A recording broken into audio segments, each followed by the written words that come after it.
You're paying more for gasoline, but the hit to your wallet could be good for the state. I get asked quite a bit is that, do you want to have really high oil prices per barrel, or do you want to have low prices? How the rising price of oil could boost state revenues at a time when Texas faces some new financial challenges. We'll get the details from the man in charge of the state's finances. State senators set 2 meetings next week looking for ways to improve school security. From Greg Abbott on down, the people in office are looking at this and saying, you know, they're demanding action, we have to do something. But what that something will be is not clear. How the upcoming hearings are already revealing a divide among Texas lawmakers.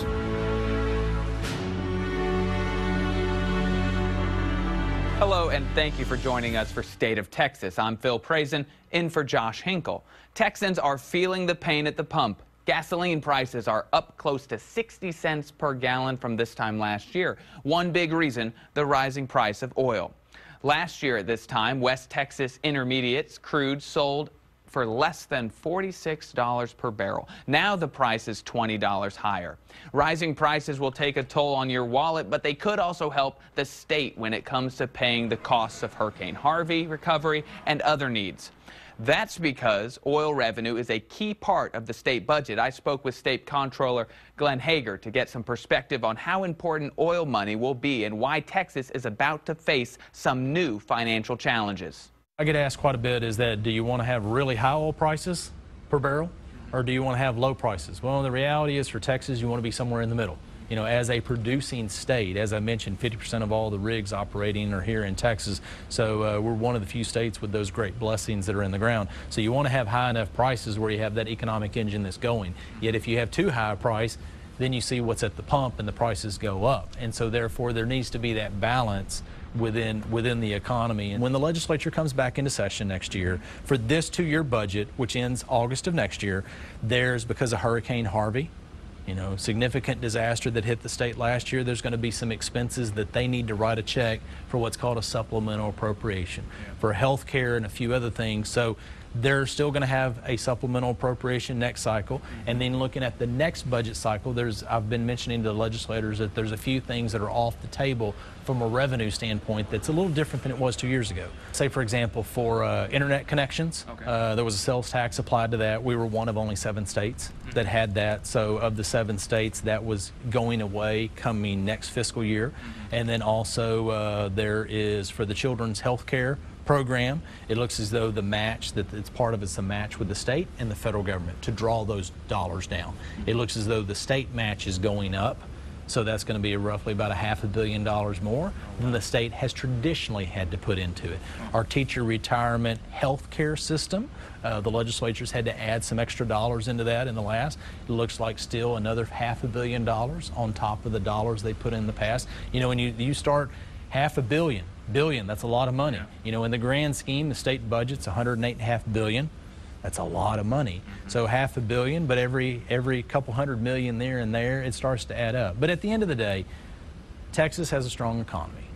And that's what we need to remember to stay focused on. You know, Texas, we're blessed to have the economy we do, and the challenges we have, yes, they're real, but at least we're not one of those other states where the economy is going backwards. We spoke to Comptroller Glenn Hager after he helped open the Texas Bullion Depository. The facility in Austin is open to the public to store gold, silver, and other precious metals. State lawmakers voted last session to create the depository. It's audited and guarded by the state government, oversight that is unique in the depository world. Texas Republicans will come together this week for their annual convention. That's where they'll decide the party's priorities and choose their leaders.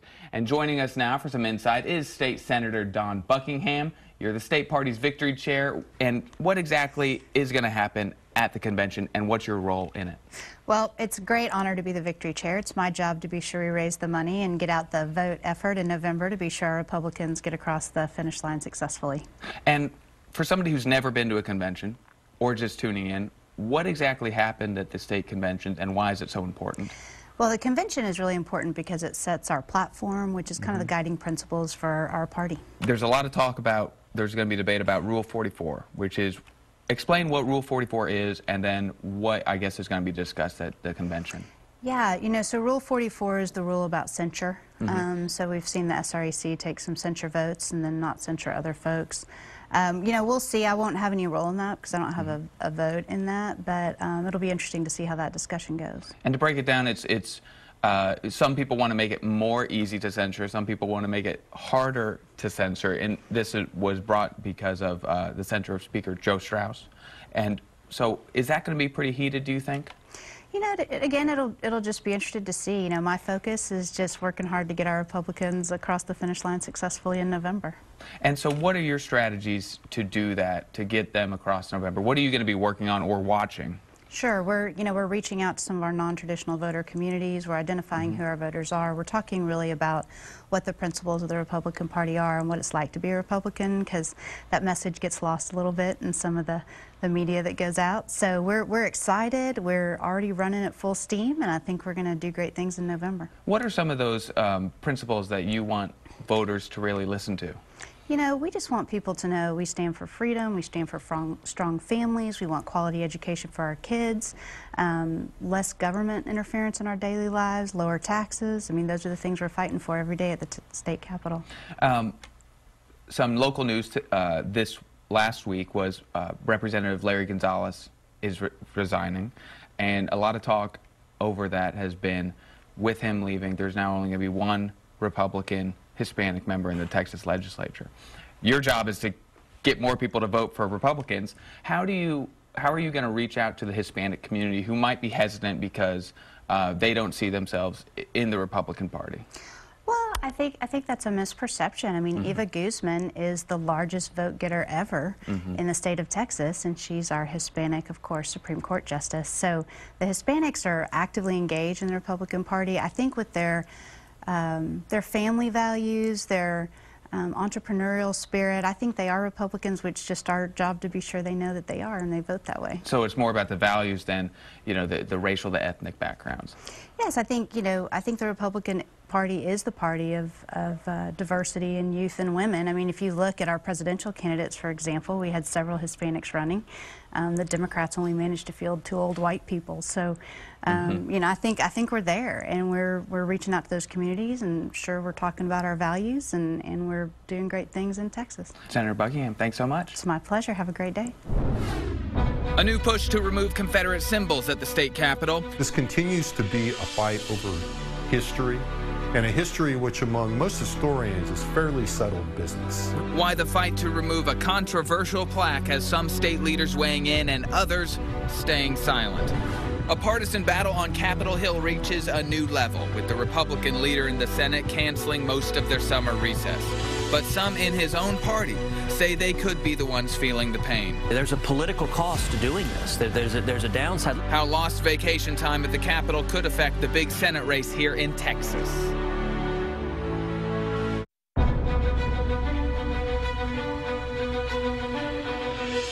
Texas House Speaker Joe Straus is making a new push to get a controversial Confederate plaque removed from the state capitol.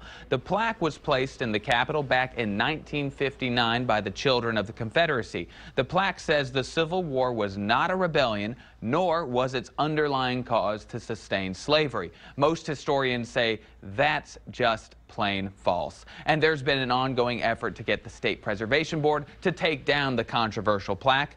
But people who want to keep the plaque in place say only lawmakers can order its removal. Attorney General Ken Paxton has been asked to sort out who has the legal power to move the plaque. Last week, Speaker Joe Straus submitted a brief to Paxton in support of taking it down. He wrote, "No further review is necessary to make clear an inaccuracy of this plaque," adding that the board should use its authority to remove or relocate the plaque as soon as possible. By law, Paxton has to issue an opinion by late October.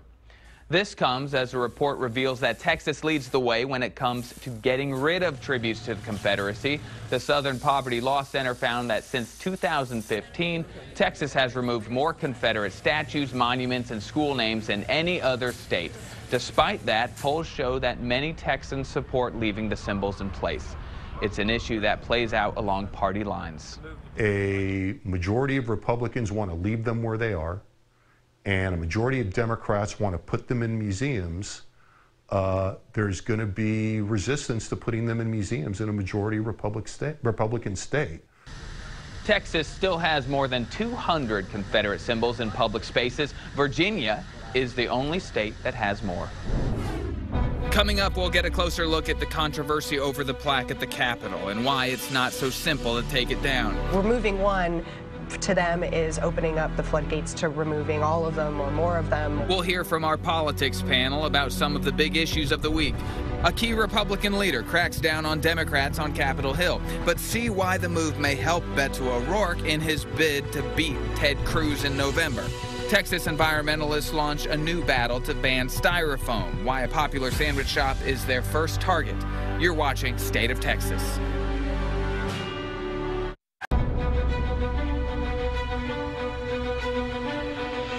1/3 of U.S. senators are up for re-election this year, but they won't have as much time to campaign. Senate Majority Leader Mitch McConnell announced the Senate will work 3 of the 4 weeks they traditionally have off for the August recess.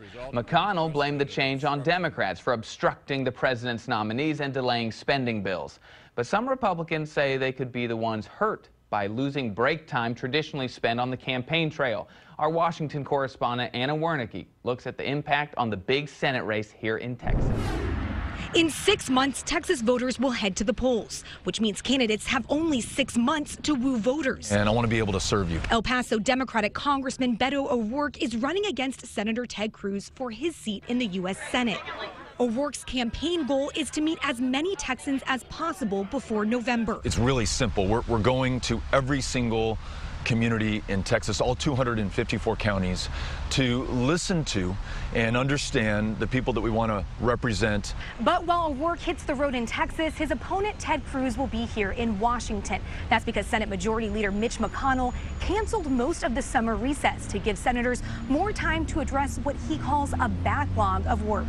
There's a political cost to doing this. There's a downside. Cruz admits he's missing out on critical campaign time. I'm going to have to be in Washington doing my job. That means the grassroots are going to have to step up and lead even more on the ground. According to a new Quinnipiac University poll, Ted Cruz has an 11 percentage point lead over Beto O'Rourke. Those opportunities I have to go back to Texas and be with the people that I want to serve and represent going forward are what I live for. The Senate will be able to spend the first week of August in their states before returning back to Washington for session. House members will have the entire month of August at home. In Washington, I'm Anna Wernicke for State of Texas. And for some perspective on the race for Senate, we turn to our politics panel. Lauren McGaughy covers Texas government for the Dallas Morning News, and Ross Ramsey is the executive editor for the Texas Tribune. And thanks for joining us. Hi. Thanks for having us. Well, Ross, we'll start with you. Does this August recess news impact the race for Senate in any way? You know, probably not unless Cruz misses a vote or, you know, takes part in a vote that turns out to be consequential in the November election. You know, these things are all about, did you do something that either accrues to your benefit or accrues to your opponent's benefit? So it kind of depends on what comes up. And so what are we seeing from the candidates when it comes to messaging around this stuff and also around this summer just in general? What is the campaign talking about? We're in the stage right now where Beto O'Rourke is not as well known as Ted Cruz is. And both Beto O'Rourke and Ted Cruz are racing to define Beto O'Rourke, to introduce him to us. So Ted Cruz wants us to know him as this nasty person, and he'd like everybody to know him as this great person. That's the contest for the summer, and then we get into September and October when people know both candidates, have an impression of both candidates, presumably fight about issues. Earlier in the program, we covered this little plaque at the Texas Capitol that seems to be drawing so much controversy. It's a Confederate remembrance plaque. Lauren, you covered it. Tell us a little bit about what it is, who's in charge of it, and what's happening. Yeah, this plaque is getting a lot of attention for something so physically small. It contains a message that says that the Civil War, the underlying cause of the Civil War was not slavery, and that secession was not an act of rebellion.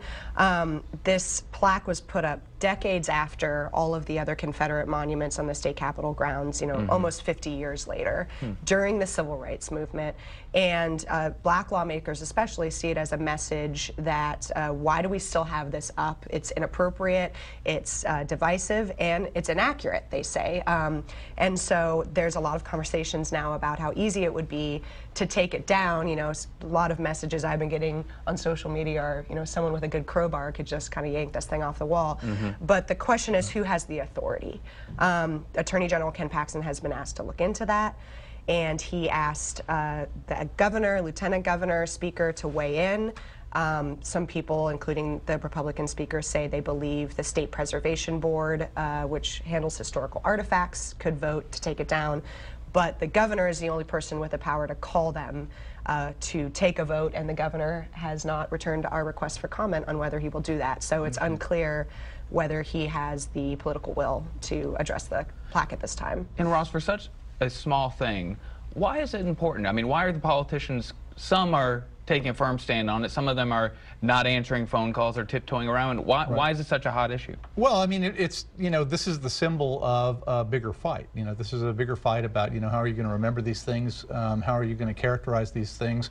When the state remembers something like this, it puts the official imprimatur of the state of Texas on it.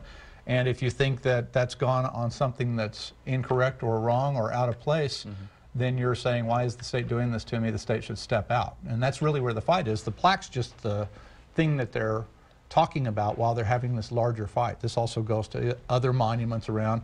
There was a recent story that Texas has removed more Confederate monuments than most other states, maybe any other states. But it also has more than that's any also, other state. you're right, exactly where I'm going. It's because they had all of these things. And so you look at this and you say, are you rewriting history, or were you rewriting history, and we ought to correct your rewritings? Is this a sensitive thing for Republican voters? You know, if Governor Abbott or Lieutenant Governor Patrick say take it down, is there going to be a backlash against them? Is that why they're kind of hesitant about this, you think? Well, I think it's important to know that the only top Republican that's calling for its removal is not running for re-election. That's Speaker Joe Strauss. He's decided to take leave of politics, and he's the only one that's saying it's time for it to come down. So yeah, I think, you know, that's a pretty obvious message that they believe this is a primary and general election voting issue for Republicans. That when you look at Confederate monuments from the 30,000-foot view, they don't want any of them to removing one to them is opening up the floodgates to removing all of them or more of them, or losing you know, those monuments in Texas, in prominent places in Texas. And we're a couple weeks out from the shooting in Santa Fe. Is there still a push from the House and the Senate to do anything about this? I know that they're holding hearings in the next couple weeks, but is there enough push to become action? You know, the reaction after Santa Fe was slightly different than it has been after other shootings, after Parkland, after Sutherland Springs, after other shootings along the way. And I think part of that reflects, you know, the politics of this are, you know, people are moving on this. People are in a position, regardless of whether they're conservative or liberal, they're saying, do something about this. You know, kids need to be safe in schools. They might have different ideas about how to go about that, but I think from Greg Abbott on down, the people in office are looking at this and saying, you know, they're demanding action, we have to do something. The argument now is over which something do you do. Yeah, I think it's important to note that we're having hearings next week in the state legislature about this issue. And if you look at the way the Senate and the House are approaching it, it's completely opposite, from opposite directions. The state Senate, headed by Lieutenant Governor Dan Patrick, who is a staunch far-right conservative, is approaching it only from the school safety perspective. We're talking about arming teachers, we're talking about entrances and exits. And then if you look at the House side, which is headed by Joe Strauss, who is leaving office, has pushed back against Dan Patrick and fellow Republicans on some hot-button issues. He's approaching this from the mental health perspective. Do we need red flag laws that allow guns to be removed from homes of people who might be a danger to themselves or others? So the political divide, even though they had this kind of unprecedented discussion, the political divide, now that we're seeing them really get started on the solutions, is still very much there. But they're both sticking to the Republican playbook. They're not talking about guns. They're talking about mental health. They're talking about securing the schools. They're not talking about reforming gun laws or changing gun laws. Well, Ross, Lauren, thanks for joining us. Thank you. Environmental groups say cups like these are killing wildlife around the world. Now they're launching a new battle in the Lone Star State to ban styrofoam. Why they're starting the fight at a popular sandwich shop.